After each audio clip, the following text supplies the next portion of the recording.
get rid of the stinking thinking. Come on.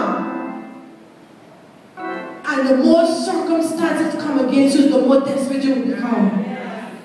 And you sometimes sit there and cry, why me, why me? Shut up and move on. It's time to march, not cry. You cry too long.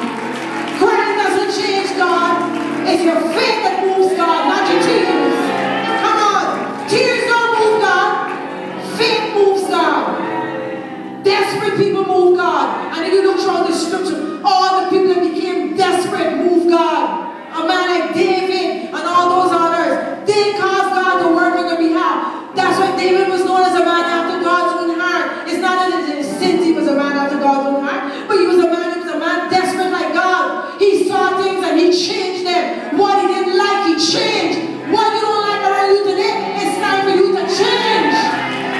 Stop waiting for people to change it and you do it yourself. Come on. You look at, oh, waiting for Auntie Susie to do this. Get up and do it yourself. It's time to quiet them. They tell you you're good, you're ready. You know where I am today? It's what people said I couldn't do, I showed them I could do it more. Hallelujah.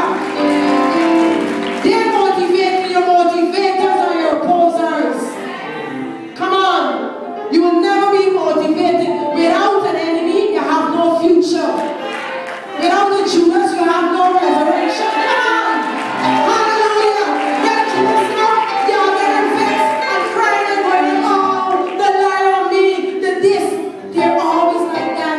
They'll always be Judas. They'll always be Thomas. They'll always be Peter. But everybody played their part. What are you going to do? It's time for you to climb up mountain and stop complaining. Joshua cried to the people. And he says we're able. Let me see all the able people tonight. This morning, give me a wave. You're able. Whatever situation you're in right now, you say I'm able. I'm able to overcome it. Stop moaning and complaining. Hallelujah. Praise God. Are you